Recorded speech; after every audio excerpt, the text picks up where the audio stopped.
Item number 10, to consider and take appropriate action on ordinance number 1141, an ordinance of the City of Canyon, Texas, amending Chapter 51, sewer and water and sewer main connections of the Code of Ordinances relating to fees for extensions of water and wastewater mains and posting security for the costs of such extensions, providing for severability, providing for partial repeal, and an effective date.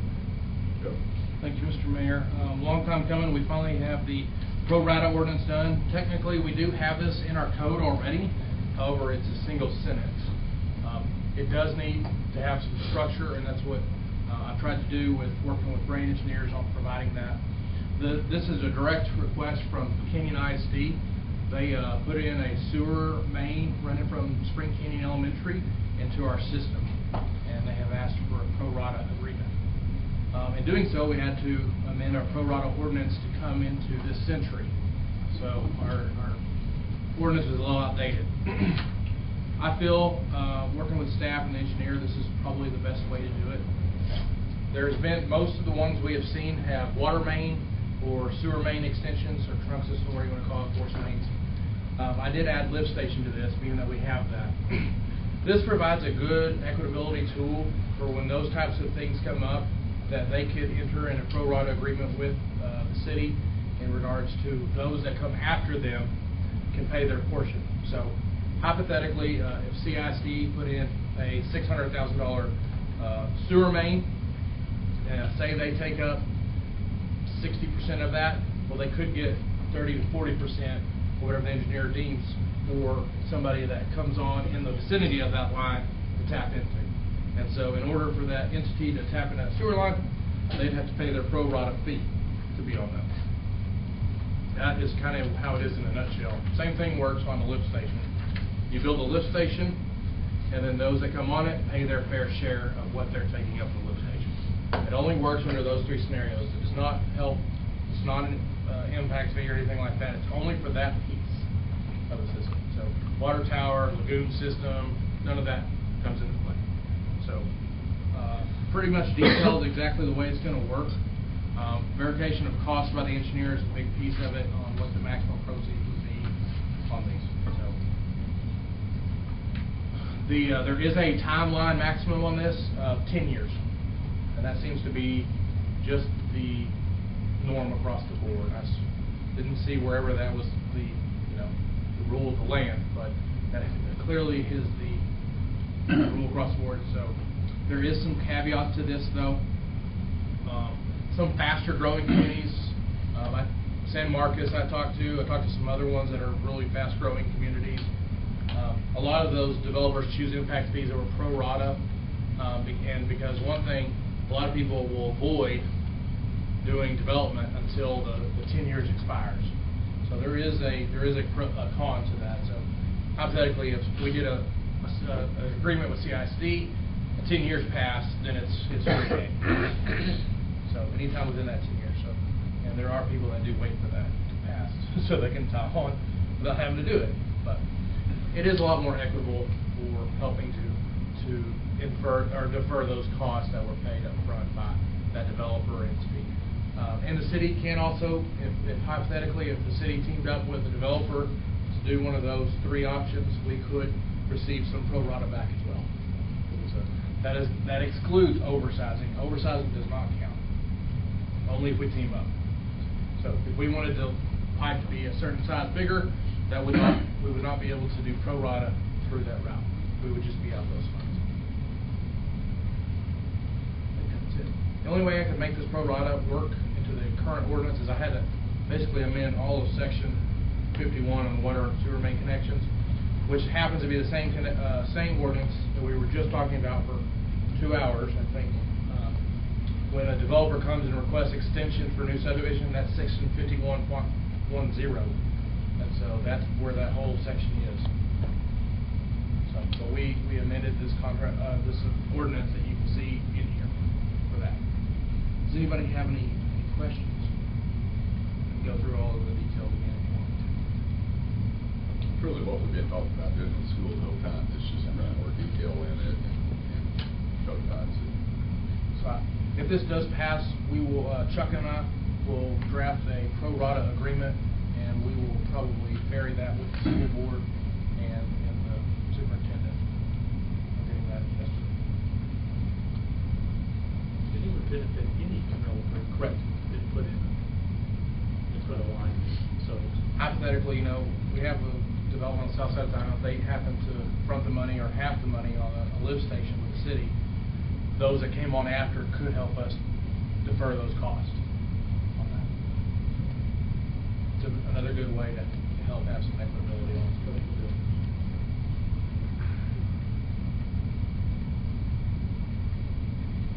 That's all I got. Somebody wants to go into it. I'm trying to structure it pretty easy, simple. Procedures for establishments under 5108 A, B, C, D, E, F. Yeah, we have to have an account. We'll set up our own pro rata account with finance director on that when those comes in. There is an administrative fee on those for collection of those from the city.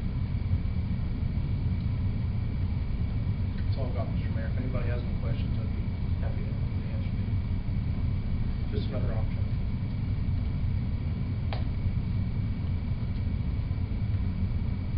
Another common word of it is rough proportionality. It's another common phrase, rough proportionality.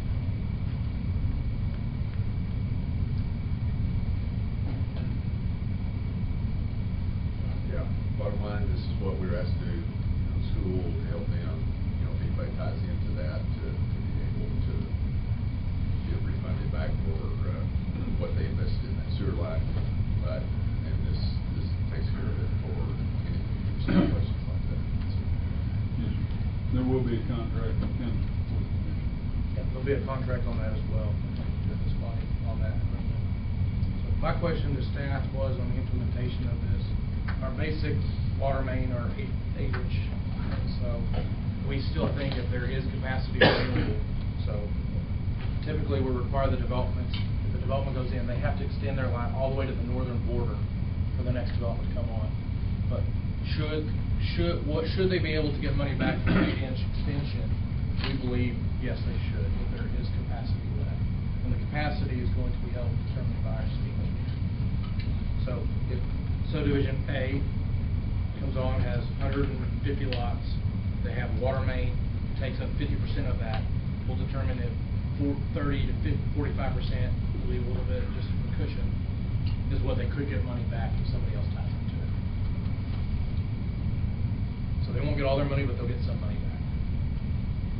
If that comes along. That's all I have, Mr. Mayor. Any other questions for Joe, or what do you think? That we adopt ordinance number 1141, chapter 51 sewer and water reconstruction pro rata. Second. Go ahead. Let's have a motion and a second. Is there any further discussion? All in favor of the motion, signify by raising your right hand. Opposed, like sign. Motion passed. Thank you.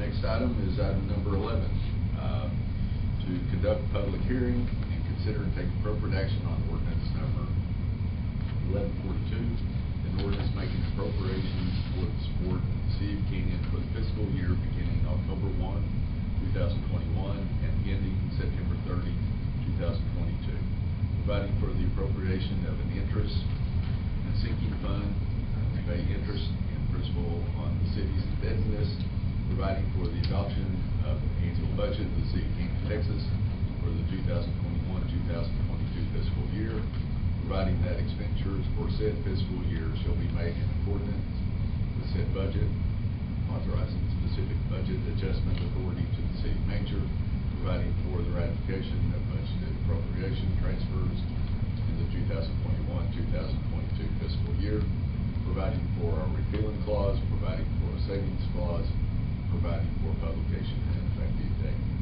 Joe. Thank you, Mr. Grant. Megan, you're up. He wrote that. Thanks, Bridget. He always looks at I me when he has appreciate to it. read those long captions. Thank you very much. Megan is an all-star on this, so I appreciate her working this. Before I get started, this is an extreme team effort. Being that I am technically the budget officer, Joel being the second budget officer. This took our entire team to get here. We worked on this a long time, you guys and gals. We work on this with y'all a lot. And so I just want to throw out my deepest thanks and gratitude to the City Commission, to our city staff, and all the time that they put into this. This is probably one of the most important things that we do, and we don't take it very lightly. You know, we try to do an incredible job for you guys in our city and our community. But I just want to say again one more time, thank you, city staff, directors, supervisors, everyone, for all your work in this process. And Joel, thank you so much for all the time and effort, the late nights, dark hours. We appreciate you very much on all this. So we have an outstanding staff commission, and I am damn proud of you. So after that, let's get started. Qualifying statement. This is an apples to apples comparison, not apples to oranges. And so it's presented as the information. Does not include actual financial information specifically for expenditures like we do in the financials that Joel is going to do here in a little bit. So next slide. Here's our cover. It's beautiful. Thank you, Megan. It's great. Cody criticized why we put a corporal badge on there. So Didn't Chris, I was just asking a question. Because Officer Davis was promoted, or Yeah, Caleb. corporal Caleb was promoted, and so I got that photo, so I had it. I'm not gonna. It's opportunistic. I'm not gonna go through all the nitty gritty of every line item of the commission. I'm gonna tell the story of this budget. Y'all have all that stuff, and I don't want y'all to be here all night. These are the items I'm gonna try to go through right now. So if you want to tag along, that's the agenda for the budget going on, and then we'll open it up for the public hearing at the end here. If you're okay with that? Go ahead. Our biggest first one is our strategic plan. John is working extremely hard on this. It is very important. It is a GFOA requirement. I stole his thunder on that. But this is what we're moving towards in October, November. This is going to lead us every day. We do something like this staff. We look at the comp plan all the time. It is leading us. The strategic plan will do a very similar process. With that, I'm going to turn this over to Assistant City Manager, Mr. Burns, to discuss. Well, the strategic plan, as Joe said, we've been talking about that. October, I've already scheduled, sent you all some meeting invitations. You'll be doing some phone calls with our consultant, Lyle, from Florida. Our department heads are currently filling out some forms where they talk about their issues, their concerns, their goals and objectives, the things that they've been doing over the last few years. Those will all be going into Lyle. He'll be coming in, we'll be Zooming with us to begin with, and then he'll be here for 4 days, November the 1st through the 4th, which will be a day and a half or 2 days with you all, and then a day with the staff, and then that'll all kind of wrap up. So I think it'll be something that will help us. Something to fall back on. I appreciate the fact that tonight Commissioner Jones was referring to the comprehensive plan because he was involved with that, and that's something that Joe brings up all the time, and it's something that we're using. And I think the strategic plan will enable you all to give us some more guidance, similar to tonight. Tonight was a global conversation that we had at those tables about how we're going to do something. And I think the strategic plan will give us more direction and enable you to see our thoughts and us to see your thoughts, and hopefully enable us all to run a little straighter line down the road. And as Joe says, not just kick the can down the road, but to figure out what you'd like to do and make sure we're moving in the same direction. Prime example, do we develop towards A and anybody else is not in there? No, that's going to be our approach. The developers come, hey, we're working towards A. The commission has identified that. That's where we're going. We will definitely look at your stuff and where you're at, but just so you know, coming into this, A is our priority status. So I think the plan will be a good thing. I think it'll be important. Thank you, John. John's been doing a great job leading those efforts. I'm extremely excited about this. Go ahead, next slide, Megan. I wanted to bring this picture together. It might be better to pull off, but I don't know if we can pull up our screen. Presentation. So, strategic plan is on the far left. Right there in the middle is the comp plan. And those are all the supplemental plans in there. And so first I've got zoning regulations, zoning and subdivision regs. Those are near completion. That's what that status says. We want to look at growth management and financial sustainability. We talked about that tonight. That's the first phase we did tonight. Next, we're working downtown. We're in year 2, or year 8 months or 9 months, somewhere on that plan. Thoroughfare has not started. Dan has done some work with the MPO on thoroughfares. It is in our minds. Another one that we have is Parks and Trails. It's not started. We have a draft of that. Utilities, what we have with Brand Engineers, we've got a water supply study, a distribution study, and a collection system study. That is becoming pretty dated. Is it 2017, Dan? Is that right? So it's nearing needing to be updated. One of the things we got in the budget this year is a rate study on water, wastewater, and solid waste. That's in the budget. That's what that status says. Stormwater, we're doing the hazard mitigation grant to establish a master drainage plan and stormwater utility. We're working a little more closely on economic development.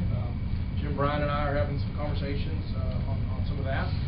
Joel and I have talked quite a bit on financial plan. We really need to work on a long 10-year financial plan and improve our modeling. It is on the list. We're hoping to get started on that this year, but it has not started. GIS mapping. We have a GIS system right now that is so wicked cheap it's hard to go to a new one, because Brian Shirley at 3CGO does a great job for us, and it's just so cost friendly. But we do have in the budget the updating of utility maps. Dan's has put off for 5 or 6 years now, maybe longer. But we got, what was that, 50 grand in there, Dan, for that, I think? I believe so, yes. To update our, is that water and sewer? That's both. Both. And so that will be tasked to Brand Engineers to do this year. It's been on the kitty for quite a while to get done. Infrastructure, that's our CIP. We're already way in that. And the transportation, we haven't started that one. Very similar to the thoroughfare plan on that one. But that's kind of where we're at. So you can see the big picture of where all the subsequent plans come into play with the comp plan and strategic plan. In my brain, as I was telling John this morning, this is what I see in my brain. Now you can finally see how crazy I really am. But that's kind of where we're at on those. John, do you have anything to add? You know, just the goal of that is to keep things from falling off the table. Those projects and those items that we talk about, and you say, hey, where are we on that? How come we haven't done anything on that? Well, as we get these formalized plans and you approve them, then it's a lot of maps for us to follow, but it gives us a direction to move the city. And you know, in October, Danny and John will be back to update on the progress of the comprehensive plan, show you how far along we've gotten, Mr. Jones, and how awesome things are going. And so we'll continue to work down the list on a lot of that. Continue to update you. And several of you are involved in some of those plans, so we appreciate your participation. Next page. Here's some of our constraints we have on our finances. We will finalize the fund balance at the 13th period. Joel will figure that out once we get to that. It'll be at the end. Does that usually start late September through mid-October? After the end of September. So we'll close books and we'll do a 13th period to true up everything, see what we have left over, and if we have any supplemental revenue. We have funds tied up in our cash reserve. We're trying to keep cash in there, 25 to 35 for general, 15 to 25. So we're not trying to use any of that. We're trying to maintain in that. We are using some for little bits, but we try not to come outside of those spectrums. We've talked about growth. Our organization is growing. We're adding staff on as our city grows and the number of homes we hear. The City of Canyon organization has to grow as well. And so a lot of our funds are going to growing this organization. Water rates. Water rates. We feel that those are unchanged. We have a hard time increasing those above the current level right now, minus the deterrent factor, Mr. Mayor. I saw you looking at me. Minus the deterrent factor for conservative nature of trying to deter people from overwatering. We still are looking at that. For people overwatering in the high tiers, but we have a hard time increasing the water rates any more than they are right now, being at the level they are, because they're at 30, 35 base rate. Average bill, you said this morning? $84.75 right now. $84.75 for the base rate minimum. That's 2,000 up to 2,000 gallons, I believe. So, but we're going to have that rate study. Sales tax is at an all-time high. However, it is directly affecting the property tax rate. We have a sales tax reduction rate. We weren't able to keep the same numeracle rate this coming year because of the sales tax being so high, which is a great thing. A lot of that is based on the delivery to the home now, and that's being collected in town, so that used to not be the case. We do have an increasing senior tax freeze, which is in some slides here in a minute, and so we're perpetually losing 200,000 plus. We started out losing 100 something, we're at 212, 215 I think this year, Joel, and lost revenue from senior freeze. And then the last but not least, capital projects, material costs are skyrocketing. They're going up and up. And so that has to be on our minds as we do these projects. Feel free to jump in anytime that you want to. Next slide. Try to rush. These are the things that when we do get to the 13th period, how much cash we have left over, Joel and I will list where those will go and go to long-term liabilities, OPEB stuff, direct service payments, capital improvement plan, capital equipment fund, one-time expenditure costs that don't affect operations and starting new programs. More than likely it's going to go to 2, 3, or 4 on that list, if I had to guess. CIP is beginning this upcoming year. We'll have our first CIP 5-year annual operating budget. Will be coming this year. We will start that in October with city staff and directing that and see how we can move forward. And then, like I said, Finance Department will begin long-term financing plan and modeling over the next year. That's typically a 10-year plan. Next slide. Here is our challenges and opportunities. If I had to throw it all into one slide, we have a 3.5% tax cap in effect on property taxes. That's hard to deal with when your values are going up significantly every year. We have had multiple conversations on fire department staffing. We're working on stormwater utility. We have a project going right now on doing a master drainage plan. That's where we're doing the hazard mitigation grant. I think we've talked about growth management enough tonight, but that's on the list. That was our long conversation, which also goes hand in hand with utility expansion. Some of the growth is related to the utility expansion, but also just expanding the current sizes we have already existing, making sure they take enough, that we have enough capacity in those lines or lift stations. Already mentioned rate study, continuing to go up and beyond on communications outreach. That's you, Megan. Continue that. Employee benefits, incredibly important to retain and recruit quality employees like the employees you have here. Downtown plan, John mentioned his work. Evelyn running lead on that. Randy Ray's on that one. Continuing to manage our debt actively. That's Mr. Wright's game. Dennis has talked about the SAFER grant for the fire department. We got that on the list. Capital improvement plan going into effect. Other one, municipal complex funding for a police station / city hall remodel. Succession planning and retention of senior staff members. We have 100 years of retirement, 100 years of service retiring in the next 5 years. And so I'm excited but sad at the same time for those. Continuing to take economic developments to the next level, working with EDC on some of that and their board and the EDC director. We're almost finished with the development code, and we talked about it tonight, financing new growth. How do we do that? We've had a few conversations on Visit Canyon tourism, but last but not least, continuing to have the utmost staffing, training, and development. Those are the challenges and opportunities to be addressed. You look like you have a question. No, I'm looking at you. Oh, okay. All good. Let's keep going, Megan. Just following along, too. So this is in the budget book. These are the last several years. I've got a breakdown of M&O, debt service, and total tax rate. You'll see our debt service drop drastically. The legislature's coming down really hard on that. We collect usually over $50,000 more a year on that. So we don't do anything with it. We just hold on to it. But we are over collecting. They're coming down and being a lot more strict on that. So that's why that came down. And we tried to continue to keep the M&O at the same rate. But you'll see our total tax rate has decreased. However, it is technically, under the eyes of the law of Texas, an increase in tax revenue, even though we have a decrease in the total tax rate. So we're going from 0.43809 to 0.42618. Next slide. I see you looking at each other. Is there a question on that? No, actually, I thought your phraseology was interesting. Thank you. I might have to say closer to the next time. I made it up. So I've tried to do a breakdown of the net assessed value. You can see our net is 902 this year, 902 million. You can see it's fiscal year and then tax year, they're a 1 year difference. And I've taken our total tax rate, what our calculated tax levy, and then I reduced it to what the actual is. Why did I reduce it? Because of the tax freeze. So we're losing 200,000 plus a year on the tax freeze. So our actual is the second column from right. So we're anticipating if 100% collection at 3.6 million at 100% collection, and that's for maintenance and operation and debt service. I got some caveats on the bottom. Next page, Megan. This is the new.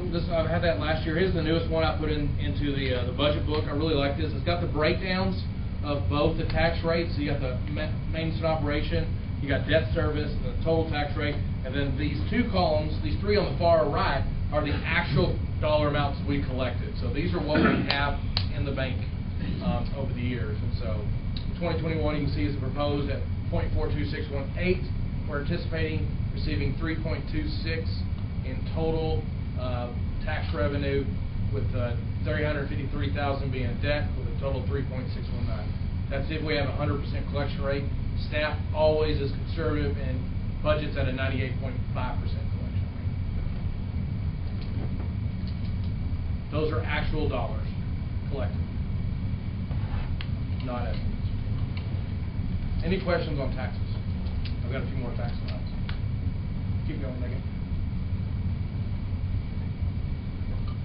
There's my chart on how it affects everybody. You can see it's a 0.71% on that, and I did that at 100% rate, you guys. 798.5. So you can see it's looking like we're going to generate another 196,000. If you go down to 98.5% collection rate, it's 141,000. So that's what we budgeted as 141. But realistically, we could probably get 190 at least. You can see on the rates in the red, there's the no new tax revenue rate. That's the rate we're going up to. We're going up to the voter approval rate of 0.42618. The de minimis rate was actually 0.477, and I've done extrapolated numbers in order to buy down the freeze adjusted for projection of the revenues in order to adjust for the senior tax freeze. In all, you can see the increase of house is about $14.49 a year per citizen. Go to the next page. Whew, that's hard. Sorry, that one got a little fuzzy. Can you zoom in at all? Is that even an option? Okay. So on the top, it's technically the average homestead went up by 4.66%. From last year, the average was 182,680. This year, the average home is 191 and 185. So there was an increase in that of 4.66%, and that's your $14.49 on a year basis. That's $1.21 per month, 4 cents a day. So a citizen, when you adopt the tax rate, they'll pay $14 more a year. That's for existing tax base. And then you can see my house on the bottom. I went up by 3.74% in appraised value, and I'll be paying $11.60 more a year, 97 cents per month, and 3 cents per day. So that's my house on the bottom.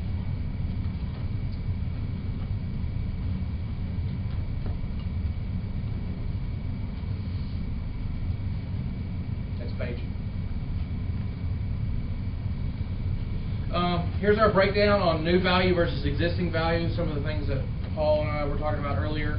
We've got on homes, new construction is the residential is the top line. New construction homes over to the far right is $27,163,034. That's new property in the real estate market that was not on the tax roll last year. So we went up 27 million in new homes on the tax roll. We had an increase of existing homes of almost the exact same, 27,141,216. So everybody else that's living in town, that's where we're feeling that impact. So my tax increase that you saw on the previous page, that's where that's coming from. So 27 million of our residents, their appraisal went up, or it went up by that much. So on total. And then Joel adjusted the number down, the 27 down, the 4 million. That's how many we have. 862 homes on the senior tax freeze, bringing it down to 22,936,000.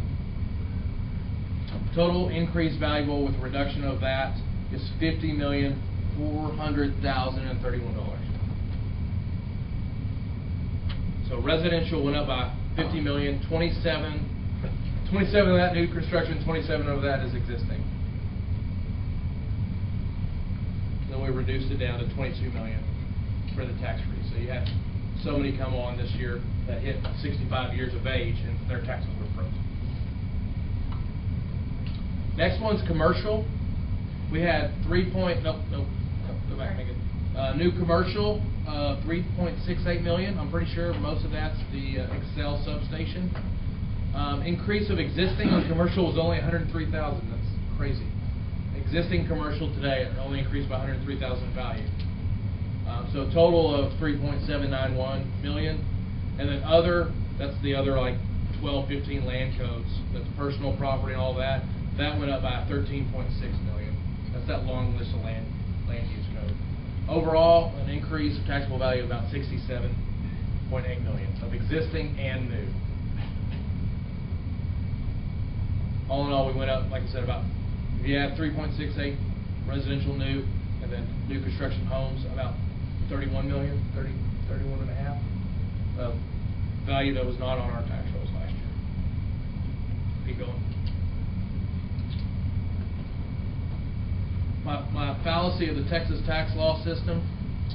So here's the existing tax base, value of 27, the adjusted freeze, and the commercial increase. So that's the existing tax base on top. New tax base below, and then there's the other.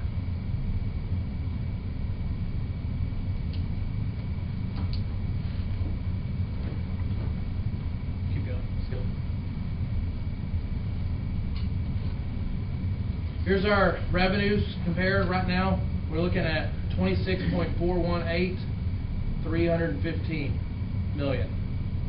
It's an increase of 2.032 million, or 8.34% over our current amended budget. And we have calculated the 1.97 million for the American Rescue Plan Act, and that's where that increase comes from. All but a little bit of it. You can see the other years in the past, our amended revenue, 2021, that's this year, was 24.3. 1920 is 30, so we've gone down quite a bit from 18 to 19. It was 29, so you can see those previous years. Megan, will you bring up the summary of major revenue sources? I did a new sheet for you guys. I thought this was very beneficial, especially if you've got development on the mind. You have to zoom in, Megan. I highly encourage you to read this. Joel and I put quite a bit of effort in this. I've got 5-year rolling averages. Our property tax revenue growth is at a rate of 4.23%. Our average annual population growth rate is 2.5%. Average 5-year annual valuation, the values, is going up 4.58%. So the 4.58 and the 4.23 are what y'all should be commended for. You try to keep those consistent. So property tax and values have continued hand in hand the last 5 years. Our lost revenue to senior tax freeze in 17 was 188. This year is 224. So it has gone up by about $50,000 in the last 5 years. We say an assumption of 1% increase in revenue, and we did not have a total tax rate increase. And you can read all that later. Any questions on property taxes? I think that's my last bit on property taxes. I know how important it is to y'all to look at. Y'all have any questions? I don't know if y'all had a chance to read all that, but it just talks about trying to keep up with the commercial and residential rates as it grows and the demand for services. Fire department's mentioned in there of continuing to, they have absorbed a lot of the increases as we've done one firefighter each year, and this year we're doing one firefighter in 2 streets, so that's taking all the extra revenue on those. But it talks about a lot of the growth aspects continuing to go that way. Any more thoughts on property tax? But I thought this was a good rolling average of 5 years, so you can have a comparison over the last several years. go on down to utility fees. No, stay there. Utility fees, there was no increase on water or sewer. You can see our 5-year utility rate revenue growth is 2.5. Our average new connections is 1.52, and we anticipate a 2.75% with no fee increases. And I put in there that we're doing a cost of service and rate design study in this coming year. Next, go on to the next one. Solid waste fees, no changes there. Average annual growth for 5 years is 2.54% revenue growth. Average annual new connections is 1.52, and we anticipate a 2.75 annual. No anticipated increase. Local sales and use tax, a big one we put in here. There's our breakdown right there. Average 5-year annual sales tax growth rate from 5 years is 6%. Average population growth 2.5. Average annual rural Randall County population growth is 1.54. So that's anybody outside Kenyon, Amarillo, and Lake Tanglewood, Timber Creek, everybody in the rural area. And then we did an anticipated 2.0% revenue increase anticipation. And so there's our local sales tax breakdown for those of y'all. But there was a significant change in the South Dakota versus Wayfair. You get bored, I can tell you all about it. But that's what changed the sales tax game, and it has. I mean, we've gone up $500,000 in sales tax because of that Supreme Court decision. So, big thing. Keep going, Megan. Permit fees. You heard Mr. Cornelius speak about this. He helped me on this. We've had about 5-year % growth rate on those at 6%. We've not had a increase in quite a while, but we anticipated a increase of 4%. So that's one of those things we did actually go up in this year in those permit fees, at approximately 4%. You can see he's got some statistics there. In 1920 we had 66 new home permits, I think, or in 2015, 2016, 16 new homes. This last year we had 147. We have doubled. Danny, are we going to beat that this year? Mm-hmm. Sure. So we will exceed 147 this year. So we have almost doubled in a matter of so many years. So it's almost overnight. I think that's it. Those are the major revenue streams. Back to the slideshow. Thank you, Megan. Any questions on revenues?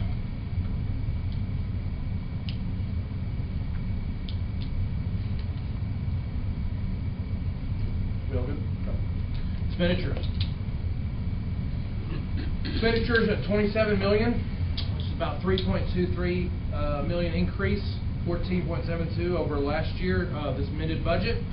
1.97 of that is American Rescue Plan, and we're taking $900,000 out of reserves, out of cash reserves that don't count as revenue, to do a capital expenditure of the water barn. So that gets pretty close to that 3.234 number. You can see the ones over the last several years have been pretty consistent over the years. So the big inflation's the American Rescue Plan dollars and taking $900K out of reserves for the building. So we wanted to wait on the building, so the building was a scheduled budgeted item. And so once that the budget's adopted, we'll move forward on October 1 with that. Any questions there? We'll dive into these a little closer. Next slide. I'm sorry, this is not exciting. I could dance if you wanted me to. Tax debt management right here, as printed out before y'all. This is our debt management of how much debt we can handle. It works like this. So Joel keeps track of this, of all the payments we're making over the years. It's kind of hard to see that. The golf course does come off in, what year is that, Joel? 24? 26. Yeah, 3 years. Is it the 20? It's not the 2013 GOs, is it? It's a portion of the golf course, right? Yeah. I think in 2025 is our last major payment. Yeah, it's actually, we have actually 4 full years left, and The golf course. 2 more, but we'll probably pay that off after the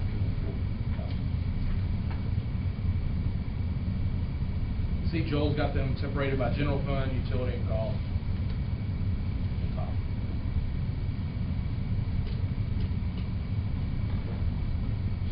So for all funds, our debt service payments $2.46 million.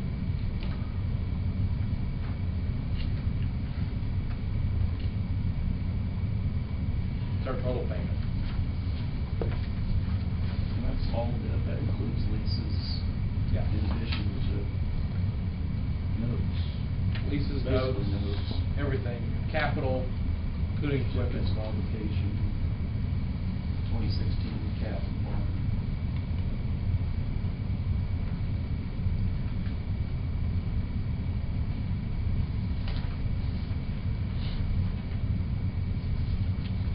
Any questions on debt management?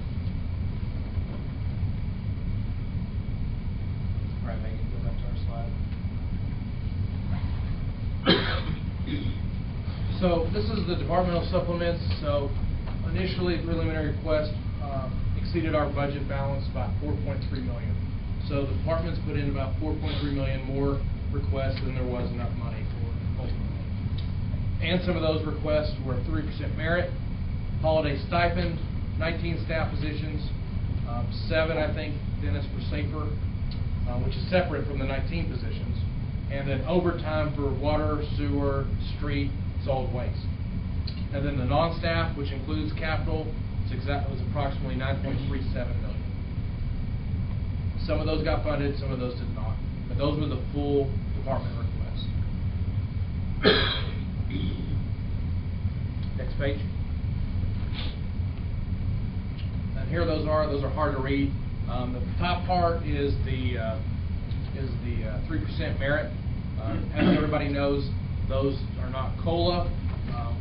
Basically, the directors, supervisors are at direction to award those to the employees up to 3% or at 0% at their discretion, depending on employee performance. The second portion of that, which y'all have already seen, is all the staffing requests. The big ones are one new firefighter, 2 new street workers, making streets to be 7. Dentists, that takes you to 8 in the fire department total. Yes. That's Gina, everybody is 8. And then we've got moving 2 people from part-time to full-time. Planning and development has a part-time admin assistant, moving them to full-time. And then utility billing has a part-time, moving them to full-time. And then there's a cost share between water, sewer, and solid waste and streets for an admin assistant. I think that's it. Yeah. So Joe, I'm not sure how you all consider it, but that would be like 5 full-time equivalents. Correct. Adding Yep. 5 full-time equivalents. Yeah, that takes us from 111.5 employees to 116.5. Correct. And the new property tax revenue increase goes directly to the 2 streets and fire. So that's what it goes to, those 3. And those total about the 141. Any questions on staff? Next. I know this is going to be hard to read. It was a lot better in close up, but these are all the funded requests that made it and didn't make it. Let me pull it up. See if I can get.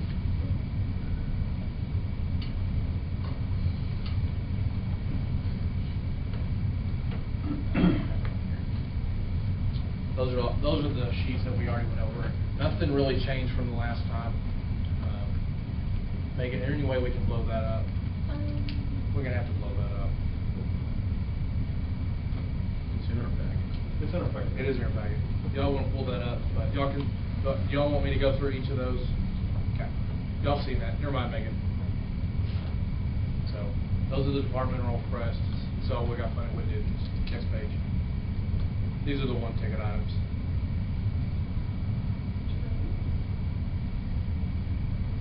Same thing here. We did golf. Yeah, there's golf. We did general water, sewer, and then golf. That's okay. They have it on their packet. It's fine. Is that okay, y'all? Y'all don't need me to go through that anymore? Okay. Nothing's really changed on that, so it's pretty much solidified. So let's move on to the next one. Here's some of my general recommendations. Strategic plan focus, which we've already talked about. Thanks, John. Fire department staffing is coming back to have some final discussions on what we're going to do to tackle that. Municipal complex expansion, which is remodel of City Hall and the Fire Department, and construction of a new police station. I've asked HR Director and the Director of Admin Services, Gretchen, to work on skill and certification pay for employee benefits. That's basically, hypothetically, if Dan had a water license, he would get a certain dollar amount of skill pay.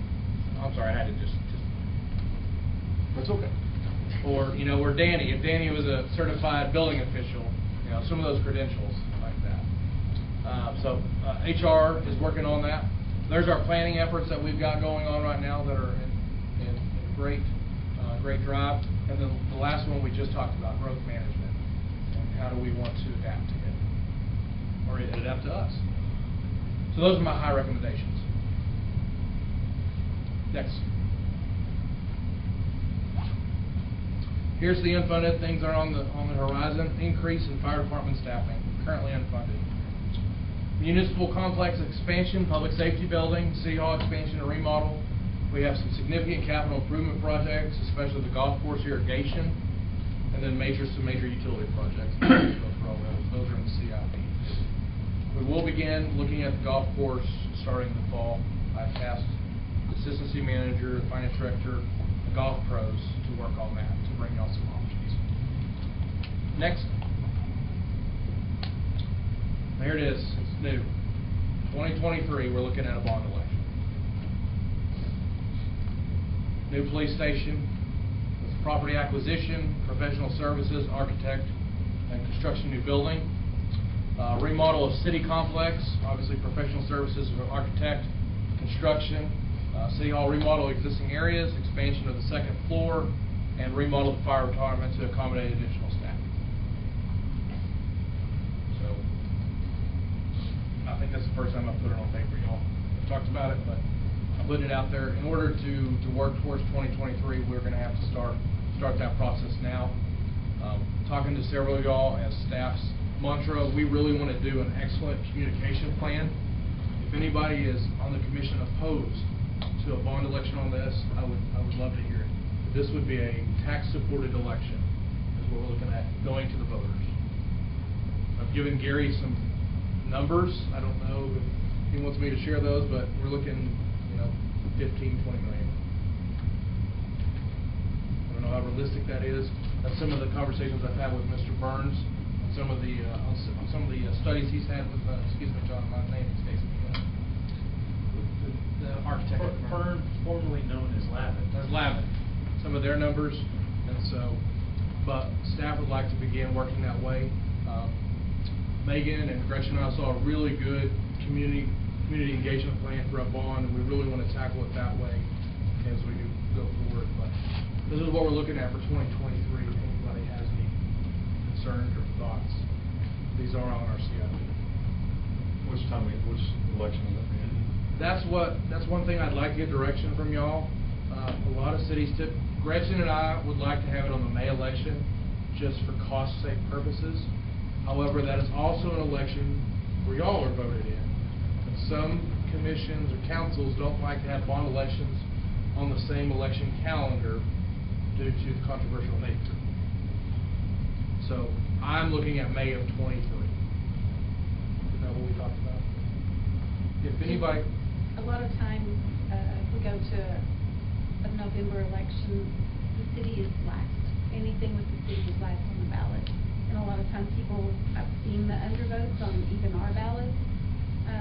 They'll go in, they'll vote for the governor, they'll vote what's important, and they walk away. They'll never make it to our stuff. So that is one reason that municipal clerks really push against having bond elections or any kind of city election on a November ballot. It's just we're missed. We're overlooked. Legislators begun discussing in the last couple of terms controlling when you get to put that on the ballot too. Right. They're trying to push, I think, for November's. Yeah. They're trying to pile it all into one, just because they consider that a larger turnout, whether we get to vote. Unless someone says anything otherwise, I don't think we have anything charter at all saying governing where we go. We're just going to our typical May 23rd, May 2023 election. That's what we're looking at. So. But I do understand if you'd like to change to November, but you've heard what Gretchen's reservations are on that. Does anybody want to share any apprehensions for that? Even though you could be up against a tax increase running for office. And we'll put, I said, we'll do an A+ effort on getting the information out there. I promise you that. This staff will do an A+ effort of doing that. You know, I think just the scope of this, I'm not hearing anybody just opposed to go in this direction, looking at it, but I think, you know, we do need to look at the scope of it, and you know, earlier there was a time where you were talking about $5 million for a police station. Yeah. And so if we're talking 15 to 20 million, our tax base is higher, but the swimming pool at 6 million was 18-19% tax increase. So if you, well, fortunately, the math on that, I mean, I'm sitting thinking in my head, we could be looking at a 50% tax increase to the voters. And you know, I think as we come up with this, you know, we need to decide how much is palatable to the voters, and how much, you know, does it have to be staged, or, you know, I think we still need to, even though we're looking to go in this direction, I think there's still some questions that we will have to address. Agreed. Absolutely.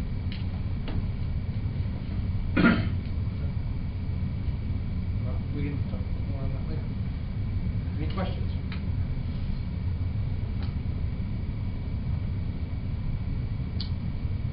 Thank you.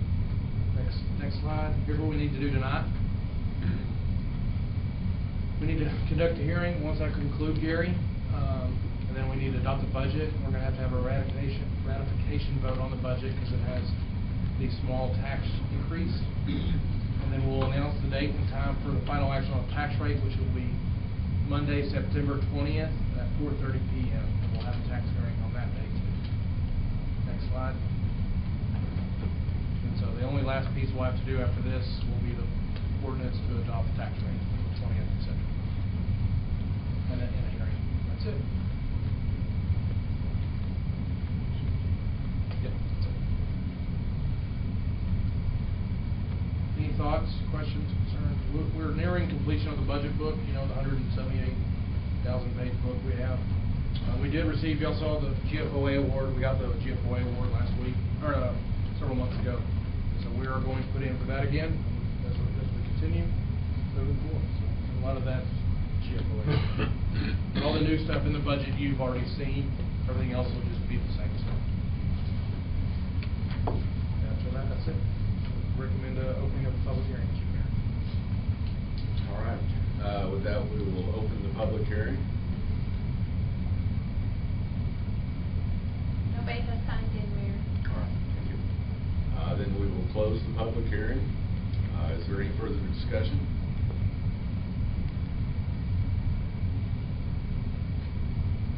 And we have two motions that we need.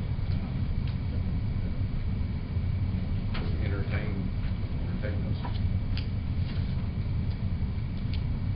I move that ordinance 1142 making appropriations in support of the general operation of the city of Canyon for the year beginning October 1, 2021 and ending September 30th, 2022 be adopted on final reading.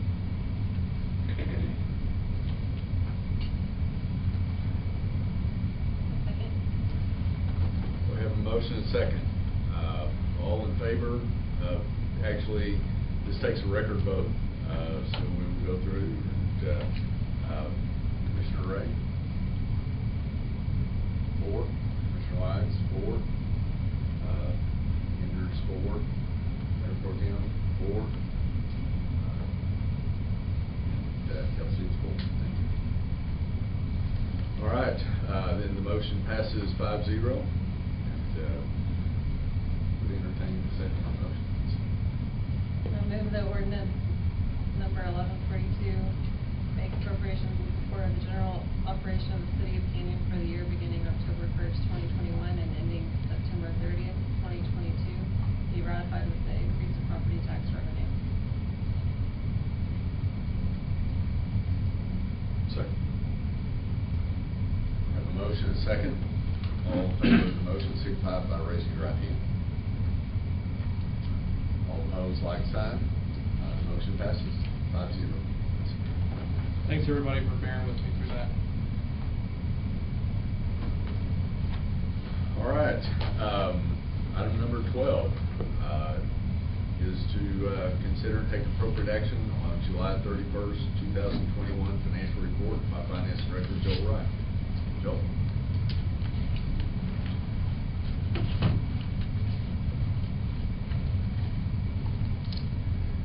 I've given you a financial statement for the as of and for the month ended July 31st, 2021.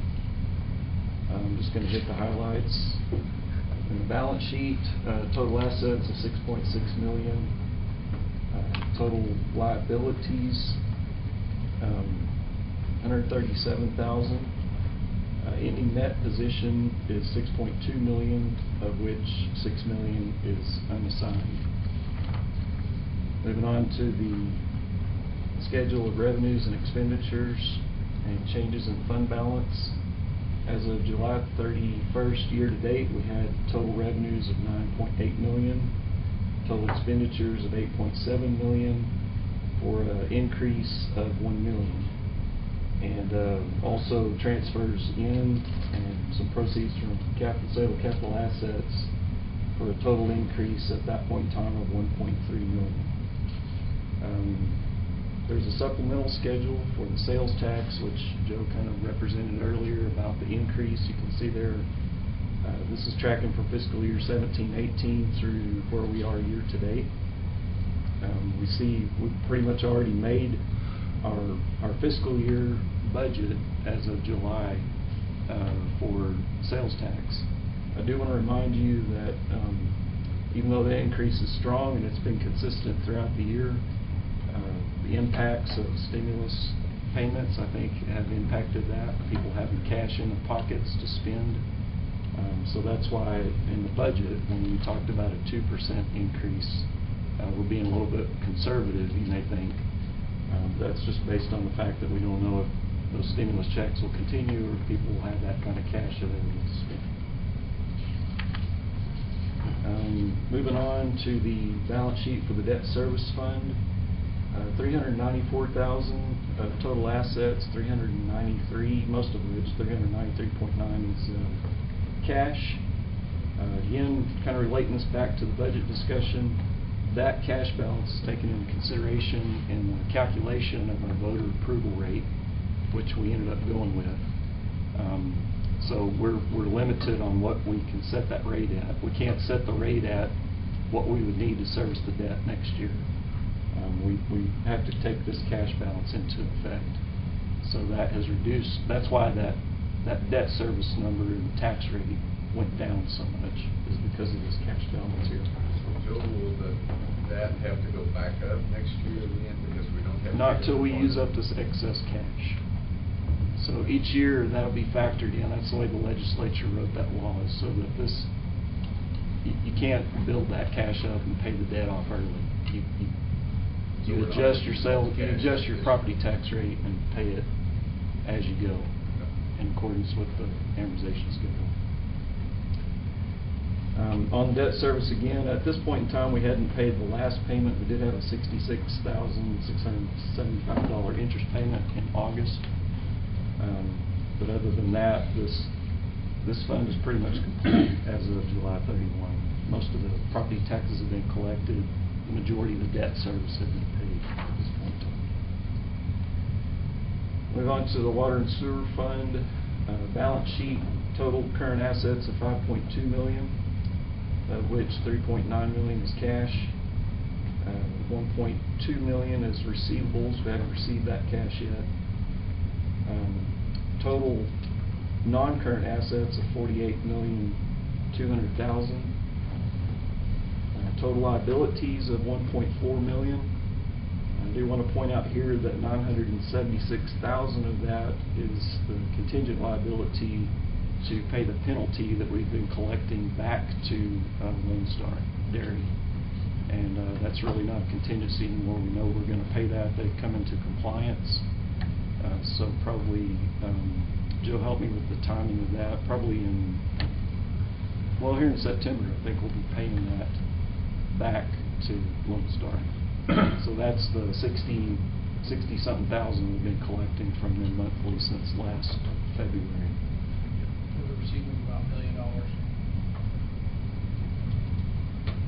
Overall net position unrestricted is $3.4 million for the water and sewer fund. $37.4 million is invested in capital assets. Scheduled revenues and expenditures for the utility fund. Total revenues of $6.7 million. We'll say this year we're behind budget on our water sales due to the increased rainfall. Total expenditures of $3.7 million for a total operating income of $2.9 million. However, we have paid out $1.2 million in debt service out of that. So the ending, $1.7 million is the net increase after that, and then we've transferred another $670,000. Majority of that to the golf fund to supplement the golf fund, but also a little bit to the general fund. After all of that, net change in the net position is a little over $1 million.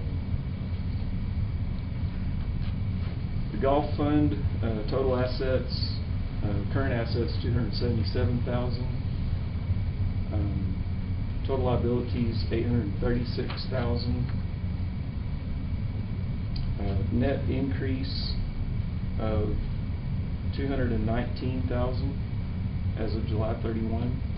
The golf course is doing pretty well, although this does include the $420,000 that was transferred from the utility fund, which is a budget to supplement of the golf fund. So we are cutting into that deficit equity position of the golf course, and we hope to continue that until it's at least breaking even. It's not doing that on its own. It'll always take supplements from the utility fund. Do you have any questions on the financial statements as of July 31st?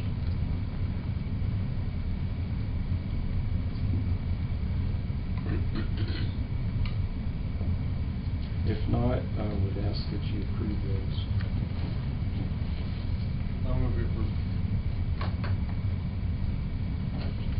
Second. A motion and a second. All in favor, signify by raising your right hand. Those like sign. Thank you. Item number 13, to consider and take appropriate action on July 31st, 2021. Investment report by Finance Director Joe Ryan. Thank you. So the investment report consists of a cash and cash equivalents report, and then also a schedule of secure deposits. You see listed there on the schedule of cash and cash equivalents all of our cash as of July 31. That totals $9.2 million. I've then listed everything that we know of at this point in time that we're committed to, both by actions of this commission, also things that we budgeted that we just haven't done yet, but we know we will based on the budget. And Zoom in on that a little bit. Thank you. So I'll just run through those real quick. We will be making internal transfers. Well, we're going to. So assuming when things get delivered, we have several vehicles out on order. So this first line, $206,905. We may or may not get that spent before the fiscal year end. It just depends on when those vehicles are delivered. Probably not in reality, but we will still be obligated to pay those. We have those vehicles on order. Some of this cash is interfund lease payments to ourselves, to the capital equipment fund. So the $382,500, the $161, and the $79, I'll be doing that probably in the next couple of weeks. We have just a little bit left on the AMR project.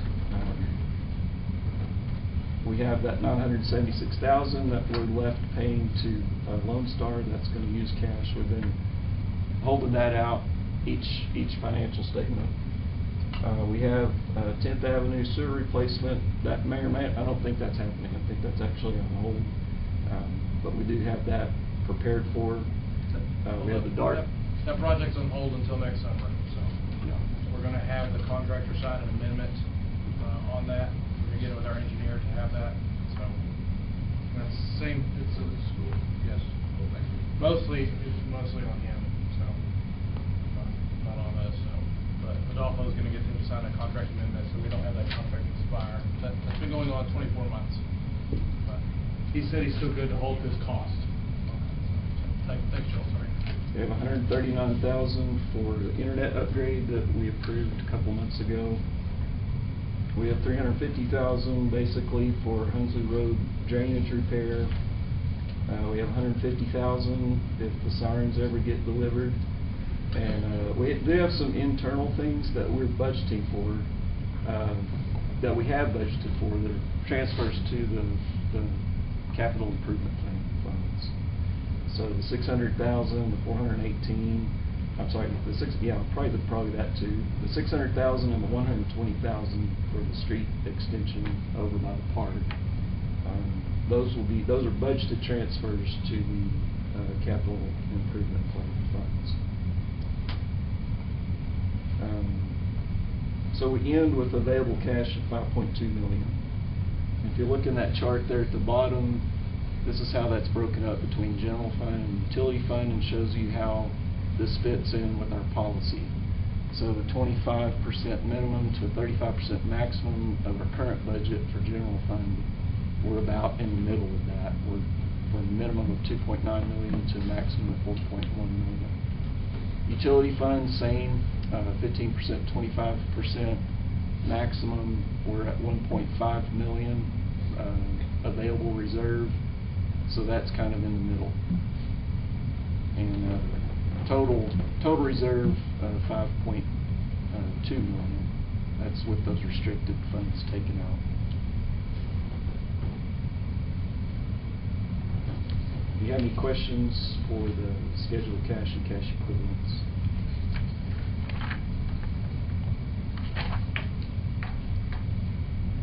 If not, I'll quickly go through the schedule of secured deposits. This is our bank balance as of July 31st. The bank is required to keep collateral pledged to secure these deposits. One change that's been made since the last time I presented this is that we have closed the insured cash sweep accounts. That was based on recommendation from Greg Howlett at Happy State Bank, and that kind of came about as part of our depository contract consideration. So we've got all of that in cash now. We're earning a whopping 0.25% on that. Total deposits on hand at that point in time was $10,166,000. That doesn't take into account any outstanding activity at that point. But the bank has pledged securities with a market value of $11,909,808.